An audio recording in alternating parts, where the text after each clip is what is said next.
दुआ और आद के बीच में मामला जो है वो काफ़ी हद तक ख़राब होना शुरू हो चुके हैं, क्योंकि दुआ ने आद को इनकार कर दिया कि भाई मैं आपके साथ शादी नहीं कर सकती। ऐमन को अपने घर की लगी हुई है और वो अपने घर को बचाने के लिए किसी भी बंदे की कुर्बानी देने के लिए तैयार है। ऐमन को इस बात का पता है कि भाई आद ने अगर शादी फरियाल के साथ ना की तो मुझे जो वो तलाक मिल सकती है, तो इसे फिर हर तरह से जोर लगा रही है, अपनी माँ को भी मजबूर कर रही है, आहद के सामने भी इमोशनल होती है, दुआ को कॉल पे भी इनकार कर देती कि आप प्लीज़ मेरे भाई की जान छाड़ दें, मेरा जो भाई है ये शादी कर रहा है किसी और के साथ। अब क्या हो सकता है नेक्स्ट आने वाले साथ में, अगर थोड़े से वक्फे के लिए आहद और दुआ की दूरियां होती हैं तो आजिर इस दूरियों का किस तरह से फ़ायदा उठाने की कोशिश करेगा और कैसे दुआ को अपने कंट्रोल अपने शिकंजे में करेगा, ये आज की शो में डिस्कस करने वाले हैं। दुआ है ना, ये आहद के साथ सच्ची मोहब्बत करती है। इसने जो वो आहद के अलावा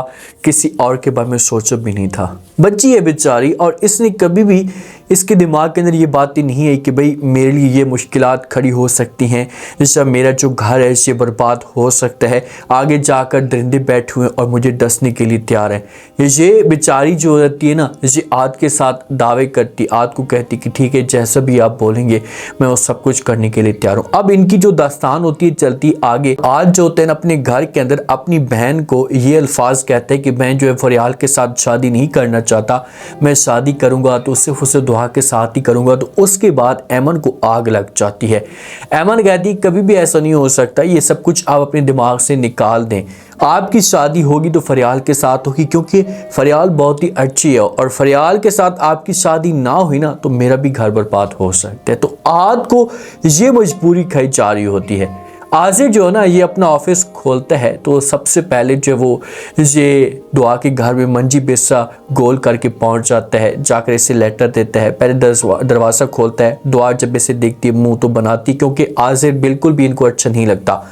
ये जाकर बैठ जाता है, इनके सामने बात करना शुरू कर देता है कि भाई हमें जो एक आर्किटेक्चर ज़रूरत है, हम अपने ऑफिस में जो एक नया ऑफिस हमने खोला है वहाँ पर स्टाफ की ज़रूरत है, तो मैं चाहता हूँ आप एक अच्छी हैं, पढ़ी लिखी हैं, एजुकेशनल हैं, तो आप हमारे ऑफिस में आ जाएं, आपकी जो सैलरी है मैं 1 लाख रुपए लगा दूंगा, आगे जैसे जैसे आपका काम अच्छा होगा तो हम आपकी सैलरी और भी ज़्यादा बढ़ा देंगे। अब आजिर पैसों के ज़रिए ना दुआ को अपने शिकंजे में करना चाहता है। दुआ जब ये पैसे सुनती है तो दुआ का भी मुंह खुला का खुला रह जाता है। दादू भी इस मामले पे शॉक टूट जाती कि भाई ये बंदा इतनी बड़ी सैलरी 1 लाख रुपए भी कम नहीं होते। वो हैरान होकर जब वो देखना शुरू कर देंगे तो आजिर यहाँ पर बात कर सकता है, ये और भी ज़्यादा मस्के लगा सकते हैं कि भाई परेशान नहीं होना, आप लोगों को ये सैलरी कम लग रही है ना, तो आगे जाकर जब ये 2-3 महीने काम करेगी तो फिर इसकी सैलरी मैं डबल करवा दूंगा। तो दादू या जो नुदरत है माँ दुआ की, ये फिर दुआ को मजबूर करेंगे। कदीर बात करता है ना नुदरत के साथ, इससे कहते हैं कि भाई आप अपनी बेटी को समझाने की कोशिश करें कि वो आजिर साहब का ऑफिस ज्वाइन कर ले। जब वो आजिर का ऑफिस ज्वाइन करेगी ना तो उसके बाद इसकी ज़िंदगी में भी खुशियाँ आ जाएंगी, हमें भी किसी किस्म की कोई प्रॉब्लम नहीं होगी क्योंकि हमारी नज़र के नीचे रहेगी। तो नुदरत जो होती है ये तोकीर की बातें मानती जा रही होती है। फ़िलहाल तो तोकीर इसके सामने किसी किस्म का अपना भयानक चेहरा नहीं लाता ना, तो इसी वजह से नुदरत आंखें बंद करके यकीन करती कि अच्छा चलो ठीक है, जो भी आप बात कहना चाहते हैं वो बात में मानने के लिए तैयार हूं। तो अब दादू भी कह सकती है, नुदरत का भी प्रेशर होगा तो दुआ जो होगी ना ये फिर ऑफिस ज्वाइन कर सकती है। आद वादे कर होता है, बार बार समझाने की कोशिश कर होता है दुआ को, इसके सामने जो मोहब्बत के इज़हार भी करता है। और जब दुआ की कॉल आती है आद को तो वहाँ पर जो है ना बहन भी मौजूद होती है, ऐमन और आद के बीच में इसी टॉपिक पे लड़ाई जारी होती है दुआ के मामले पे। तो जब आद कॉल उठाने लगता है या बात कर होता है तो ऐमन मोबाइल छीन लेती है, और मोबाइल जब ऐमन छीनती है ना तो फिर ये गुस्सा करती है दुआ के ऊपर, इसके साथ अपनी नफ़रत या शो करती है, ऐसे बातें सुनाती कि आप क्या कर रही हैं, क्यों मेरे भाई के पीछे पड़ी हुई हैं, खुदा का वास्ता है मेरे भाई की जान छोड़ दें, मेरे भाई की शादी होने वाली किसी और के साथ। तो जब इस तरह की बातें दुआ सुनती तो दुआ को भी बड़ा दुख होता है।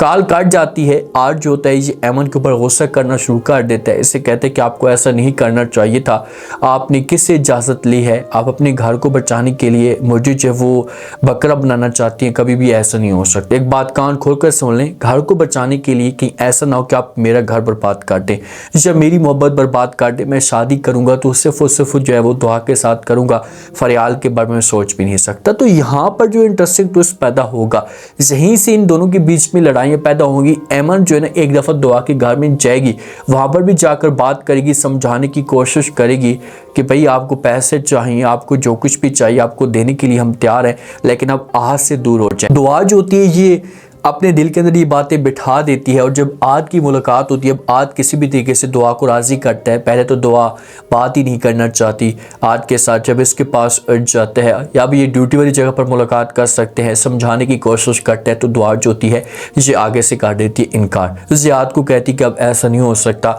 मैं आपके आगे जो रिक्वेस्ट करना चाहती हूँ, ये इल्तिजा करना चाहती हूँ कि प्लीज़ आप जो वो मुझे भूल जाएँ, अपने दिल और दिमाग से निकाल दें, क्योंकि मैं अगर आपके साथ इस तरीके से आगे चलती रही ना तो मेरे लिए मसले मसाइल पैदा हो सकते हैं या मेरा जो घर है बर्बाद हो सकता है। मैं ताने बर्दाश्त नहीं कर सकती। कल को अगर मेरी शादी हो जाती है आपके साथ तो आपकी बहन ने मुझे ताने देने हैं कि भाई आपने हमारे भाई को भड़काया है। जहाँ पर भी आपकी बहन चाहती है या जो आपका बहनोई है उसकी जो बहन है उसके साथ आप शादी कर लें तो आपके लिए अच्छा होगा।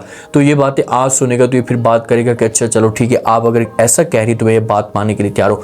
अब दुआ खुद मजबूर करेगी और इस जगह पर इन दोनों के बीच में दूरियां होंगी, और जब दूरियां होंगी ना तो फिर नुकसानात जो होंगे ये बढ़ना शुरू हो जाएंगे, और इसी चीज़ का आसिर जो फ़ायदा उठाने की कोशिश करेगा। आसिर तो अपनी तरफ से जोर लगा रहा है ना।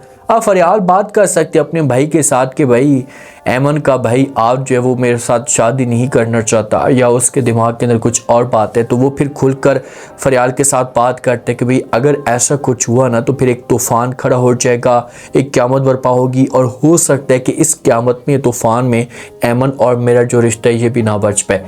यही तो मसला है ना, यही तो टेंशन है ऐमन को। इसी वजह से तो ये बेचारी जोर लगा रही है, इसी वजह से तो ये समझाने की कोशिश कर रही है आद को कि भाई प्लीज़ आप मेरी बात माने। अब जब ऐमन घर के अंदर आएगी ना तो ऐमन का जो हस्बैंड होगा ना ये ऐमन के सामने बात करेगा, इससे बोलेगा कि भाई हाँ तुम वाकई क्या ये सब कुछ करवा रही हो, ये तुम ये चाहती हो कि जो इन दोनों की आपस में जो वो शादी ना हो। तो इससे बातें ऐमन सुनेगी तो ये कह सकती कि नहीं मैं तो ऐसा नहीं चाहती, मैं तो चाहती हूँ कि शादी हो जाए।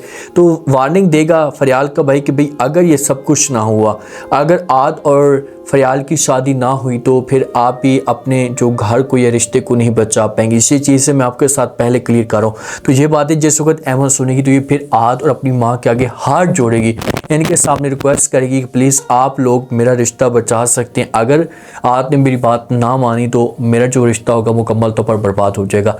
अब देखते हैं जो इंटरेस्टिंग ट्विस्ट पैदा होगा ये दुआ वाला होगा। जब दुआ ने जो वो ऑफिस ज्वाइन करना है तो उसके बाद जो मामलात काफ़ी हद तक ख़राब होंगे। उम्मीद है आज का रिव्यू, आज के टीजर आप लोगों को पसंद आया होगा। आपने कमेंट सेक्शन में लास्ट में आपको क्या लगता है, क्या नेक्स्ट एपिसोड के अंदर जो वो अगर दुआ ऑफिस ज्वाइन करती तो उसके बाद आजिर का अगला प्लान क्या होगा, और किस तरह से जो वो दुआ को अपने शिकंजे में करेगा, और दुआ अगर मजबूर करती है आहद को तो क्या ये फरियाल के साथ शादी करने के लिए तैयार हो जाएगा। लास्ट में फीडबैक दें और सब्सक्राइब भी कर दें। शुक्रिया।